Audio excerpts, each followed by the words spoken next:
Urgente! Explosões perto do Kremlin. Moscou está em chamas. Logo antes do desfile, Putin está escondido em um bunker. O ditador está aterrorizado. Um golpe está sendo tramado no coração do seu círculo íntimo. O que está vendo? Enquanto isso, a OTAN se arma até os dentes. Exercícios militares na Polônia. Eles estão se preparando para repelir um possível ataque? A Coreia do Sul entra no jogo com apoio à Ucrânia. O país pode se juntar à PURL, uma ajuda poderosa que pode mudar tudo. Os eventos estão se desenrolando rápido. Vamos analisar o que está acontecendo agora? Olá, este é o Ukraine Bay. Maria Farofanova aqui com as últimas atualizações. Drones atingem Moscou poucos dias antes do desfile. Uma explosão abalou a cidade, que fontes russas ligaram a um ataque de van a menos de uma semana do desfile militar planejado na capital russa.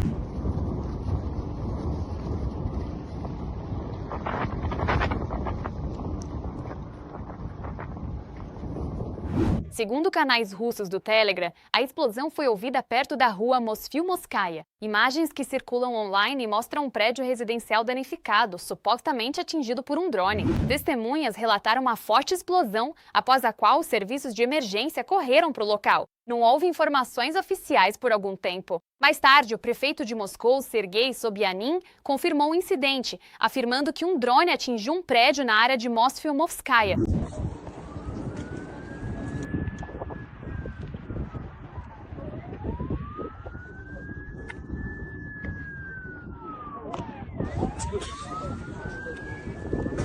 E aqui está o detalhe mais impressionante. O prédio danificado fica a apenas cerca de 6 quilômetros do Kremlin, de acordo com a análise da Astra. Isso coloca desconfortavelmente perto, levantando questões sobre o quão seguro o coração do poder russo realmente é.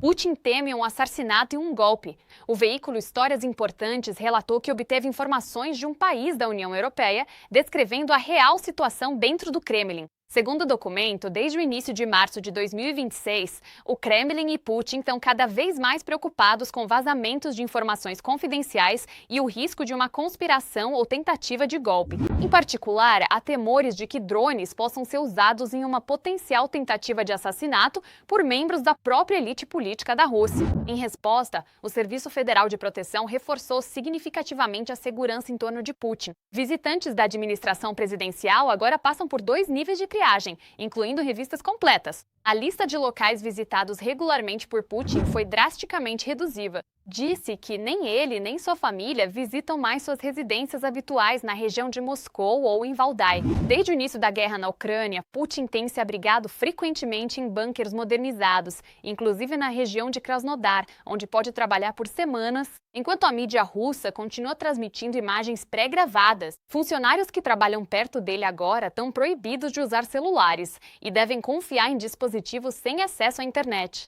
Acredita-se que o Serviço Federal de Proteção também esteja por trás de apagões de comunicação em partes de Moscou. O Kremlin está em alerta máximo há tempos. Os medos de Putin vão se tornar realidade? Vamos descobrir em breve. Exercícios militares envolvendo forças dos Estados Unidos e outros aliados da OTAN começaram na Polônia. O exercício internacional Ambershok 26, com mais de 3.500 tropas e centenas de veículos militares, está ocorrendo na cidade de Orges, no nordeste da Polônia, a cerca de 100 quilômetros do corredor Suwałki. Os exercícios focam em operações táticas e exercícios de fogo real, visando melhorar a coordenação entre as forças aliadas. Espera-se que eles demonstrem a unidade e a confiabilidade dos membros da OTAN no cumprimento de seus compromissos de segurança compartilhados. O Ambershok 26 faz parte das manobras maiores do Sabre Strike 26, realizadas na Polônia, Lituânia e Finlândia. A OTAN está fortalecendo suas capacidades para estar pronta para repelir qualquer agressão potencial. Coreia do Sul e OTAN, Seul pode aderir ao mecanismo PUREU para ajudar a financiar pacote de defesa para a Ucrânia. A entrada potencial de Seul no PURL está se configurando como um passo significativo no apoio à Ucrânia em um momento crítico. Ao aderir ao mecanismo, a Coreia do Sul poderia ajudar a financiar armas e sistemas de defesa aérea urgentemente necessários. fortalecendo a capacidade da Ucrânia de manter a linha de frente. E uma guerra onde os recursos são decisivos, até contribuições indiretas podem ter um impacto real no campo de batalha. O que torna esse movimento especialmente importante é como Seul pode contornar seus próprios limites. Restrições legais impedem exportações diretas de armas letais para zonas de guerra ativas, mas o PUL oferece uma alternativa. A participação financeira permite que a Coreia do Sul apoie a Ucrânia sem quebrar suas próprias regras, transformando uma política cautelosa em assistência tangível. Ao mesmo tempo, a crescente cooperação entre a Rússia e a Coreia do Norte está empurrando Seul para mais perto da ação. A guerra na Ucrânia não é mais algo distante, está cada vez mais ligada às preocupações de segurança da própria Coreia do Sul. Isso faz do apoio à Ucrânia não só um gesto político, mas uma necessidade estratégica. Seul deve optar por uma postura cuidadosa, porém realista, com contribuições limitadas e talvez discretas, que ainda assim fortalecem a defesa ucraniana. Um apoio silencioso, mas com impacto sério onde mais importa. Cada vez mais países ao redor do mundo estão demonstrando interesse nas inovações militares da Ucrânia. A maior demanda é por sistemas de drones, capacidade de guerra eletrônica e tecnologia de inteligência artificial. Como a Ucrânia está expandindo sua cooperação de defesa com parceiros, assista em nossa reportagem. Kiev está aberta à cooperação com Tóquio no campo de veículos e sistemas aéreos não tripulados, afirmou o ministro das Relações Exteriores da Ucrânia, Andriy Sybiha. O Japão já flexibilizou significativamente suas restrições às exportações de armas. No entanto, isso não se aplica a países em conflito. Mas pode haver exceções, observou o governo. A nova política de segurança de Tóquio expande as oportunidades de cooperação com Kiev, diz o embaixador da Ucrânia no Japão. Se a Ucrânia cair, haverá um efeito dominó massivo. É por isso que a região Indo-Pacífico e o continente europeu são inseparáveis em termos da nossa segurança. Tem uma capacidade industrial necessária para a produção, mas precisamos de investimento, precisamos de fundos. Yuri Lutovinov, embaixador da Ucrânia no Japão, em entrevista à Reuters. E essa cooperação já começou. A empresa japonesa Terra Drone Corporation, líder mundial em tecnologia de drones, investiu no desenvolvimento do drone interceptor Terra-A pela empresa ucraniana Amazing Drones. A Ucrânia pode oferecer ao Japão experiência militar e testes operacionais de novas tecnologias. E Tóquio poderá fornecer eletrônicos a Kiev, acreditam os especialistas. O Japão é um país de alta tecnologia que produz microchips, que produz fibra, que produz uma série de outras peças que são necessárias para que a Ucrânia tenha, primeiro, oportunidades adicionais de obter componentes. Estão enfrentando o que já foi o segundo melhor exército do mundo. A velocidade de adaptação entre os fabricantes e as forças de defesa ucranianas, bem como a chance de testar as melhores tecnologias aqui e agora, é o que nos torna interessantes para o Japão. Em abril, o presidente da Ucrânia realizou 24 reuniões internacionais. O tema central da maioria delas foi a expansão da cooperação em segurança. Em Oslo, Volodymyr Zelensky e o primeiro-ministro norueguês Jonas Gahr Store assinaram uma declaração conjunta sobre o aprofundamento da cooperação em defesa e segurança, um passo para a preparação de um acordo de drones em larga escala. A Ucrânia também assinou um acordo semelhante com a Alemanha. O presidente Volodymyr Zelensky e o chanceler federal Friedrich Merz concordaram em fortalecer a defesa aérea ucraniana, a cooperação em defesa, investimentos na produção de drones ucranianos e no programa PIRO e apoio energético.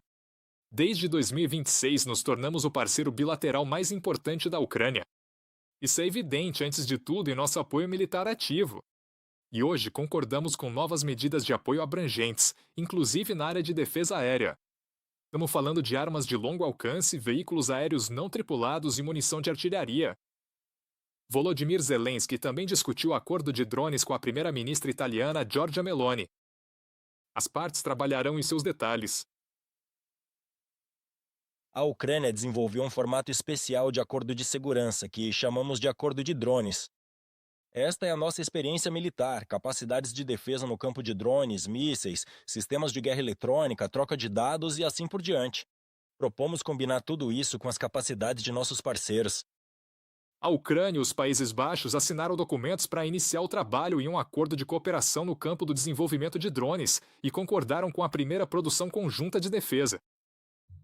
A Ucrânia ofereceu aos Países Baixos um formato para um acordo especial de parceria de segurança, bem como esse formato bilateral, o nosso acordo de drones. Não se trata apenas de drones como tais, mas também do desenvolvimento abrangente de todas as capacidades da proteção do nosso espaço aéreo. Defesa antimísseis, drones, o fortalecimento da guerra eletrônica, bem como a nossa produção conjunta de armas. Volodymyr Zelensky também discutiu a cooperação em defesa com os líderes da Turquia, Grécia e Azerbaijão. E em 24 de abril, em Jeddah, o presidente da Ucrânia se reuniu com o príncipe herdeiro da Arábia Saudita. Kiev tem interesse em exportar sua própria experiência na proteção do céu, disse o chefe de Estado. Andrei Dmitrenko, para o canal de TV Freedom. Ankara está cortando as importações da Rússia. O ministro do Comércio da Turquia diz que a redução chega a bilhões de dólares. Enquanto isso, Moscou, tentando manter sua economia à tona, está vendendo suas reservas de ouro. Segundo o Serviço de Inteligência Externa da Ucrânia, no primeiro trimestre de 2026, o Banco Central da Rússia vendeu quase 22 toneladas de ouro de suas reservas. Mais sobre isso na próxima reportagem. O fornecimento de produtos russos para a Turquia caiu quase um quarto nos primeiros 4 meses de 2026, em comparação com o mesmo período de 2025. Esta é uma queda recorde entre todos os parceiros comerciais de Ankara. Os dados foram anunciados pelo ministro do Comércio turco. Ao mesmo tempo, o declínio no comércio bilateral não é uma tendência nova. De acordo com o Instituto de Estatística da Turquia, o declínio foi registrado pelo 3º ano consecutivo. Em termos de capítulos, se olharmos para as importações entre janeiro e abril, entre os países de onde as importações mais diminuíram, a Rússia está em primeiro lugar. 3 bilhões e meio de body. O orçamento do país agressor também está encolhendo constantemente. Após o início da invasão em grande escala da Ucrânia, o Kremlin colocou a economia em pé de guerra, aumentou os gastos no complexo militar industrial e reduziu significativamente o investimento no setor civil. No entanto, como observa a CNN, isso não está produzindo o efeito desejado. Uma das principais fontes de receita do orçamento federal, as exportações de petróleo, continua sob pressão das restrições ocidentais. Além disso, ataques constantes das forças de defesa ucranianas a refinarias de petróleo russas envolvidas no abastecimento do exército russo afetam significativamente os volumes de processamento. Como resultado, como escreve o Moscow Times, a produção de combustível caiu para o nível mais baixo em 17 anos e o Kremlin decidiu mudar para a gestão manual da indústria. 11 grandes empresas petrolíferas, incluindo Rosneft, Gazprom-Neft, Lukoil e Surgutneft-Gaz, preparam um acordo com o Ministério da Energia para estabilizar o mercado interno de derivados de petróleo. Estamos falando do fato de que um sistema de gestão da indústria está de fato sendo criado praticamente para situações de emergência. Isso é bom ou ruim? Bem, provavelmente a curto prazo isso poderia dar algum tipo de impulso positivo, mas esta não é uma situação normal na economia. E, como sugere a prática, tais medidas podem, em princípio, ser aplicadas, mas só podem ser aplicadas por um período de tempo muito limitado. O presidente Volodymyr Zelensky informou que, devido às sanções de longo alcance das forças de defesa ucranianas, Moscou perdeu pelo menos 7 bilhões de dólares desde o início de 2026. E isso, como observou o líder ucraniano, é pelas estimativas mais conservadoras. Com base nos resultados de abril, nossas sanções de longo alcance atingiram um novo nível em 3 indicadores: redução das receitas do petróleo russo, distância e intensidade das sanções. É importante que não apenas seja possível atingir o próprio alvo, conforme definido na missão de combate, mas o tempo de inatividade da instalação também aumente. Ou, pelo menos, observa-se uma redução significativa em sua operação. Volodymyr Zelensky, presidente da Ucrânia, no Telegram. A economia está esfriando, supostamente para apoiar algum tipo de estabilidade macroeconômica, disse o secretário de imprensa de Putin, Peskov. Ele também acrescentou que o governo está trabalhando em soluções que devem, de alguma forma, mudar a tendência negativa. No entanto, na prática, a Rússia está simplesmente tentando cobrir o déficit orçamentário vendendo reservas. De acordo com o Serviço de Inteligência Estrangeira da Ucrânia, no primeiro trimestre de 2026, o Banco Central reduziu significativamente suas reservas de ouro. O ouro tornou-se efetivamente o último recurso para a sobrevivência. Moscou afirma que só o está vendendo por causa dos preços altos. Naturalmente, sou cético em relação a essas desculpas. De fato, o fato de terem vendido 22 toneladas de ouro desde o início do ano me faz pensar que veremos as reservas de ouro encolherem dezenas de toneladas este ano. Isso ocorre porque eles precisam manter o sistema financeiro equilibrado enquanto tentam imprimir rublos, essencialmente aumentando a oferta monetária, que cresce naturalmente, enquanto também tentam criar essa rede de segurança anti-inflacionária. A principal fonte de financiamento da economia russa são as economias dos russos, admitiu a chefe do Banco Central, Elvira Nabiullina. Ela explicou que as sanções contra a Rússia fecharam os mercados de capitais ocidentais para as empresas do país agressor, então elas agora devem depender apenas de reservas internas. Enquanto isso, o ministro das Finanças da Rússia, Anton Silvanov, instou os russos a investirem na economia nacional, em vez de guardarem seu dinheiro debaixo do colchão.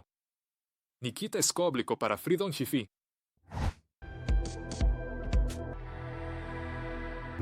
A Ucrânia monitora de perto a situação na fronteira com a Bielorrússia, diz o presidente Zelensky. Ele afirma que, se preciso, Kiev responderá rápido. Mas o que motiva essa atividade em comum perto da fronteira? Explicamos em nossa reportagem. Atividade específica. Foi assim que Zelensky descreveu a situação na Bielorrússia, perto da fronteira ucraniana. Estamos registrando tudo cuidadosamente, controlando tudo e, se necessário, reagiremos. A Ucrânia está pronta para proteger seu povo, sua soberania, e todos os que estão tentando arrastar para qualquer atividade agressiva contra a Ucrânia devem entender isso.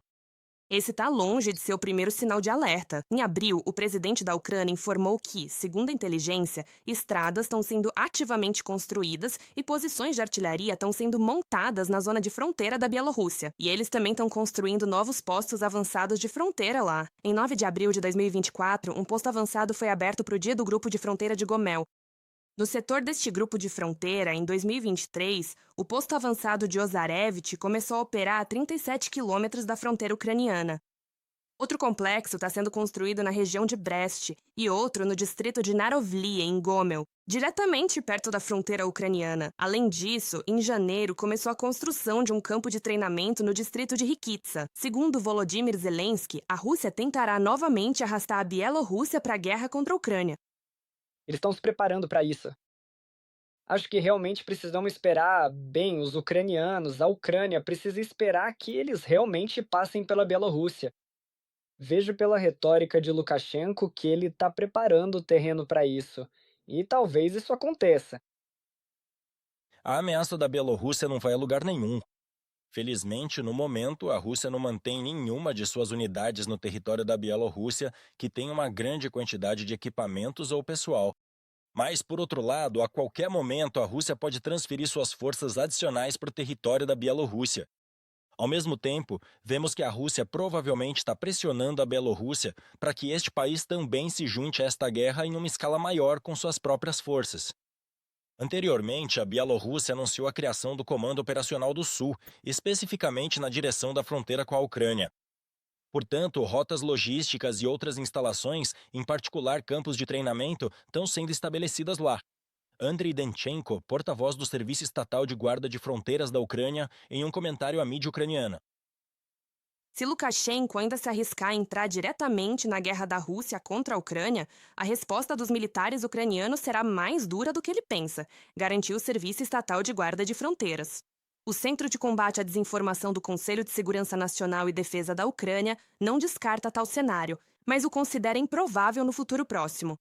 Quanto à Bielorrússia, todas as suas ações na zona de fronteira estão sendo registradas.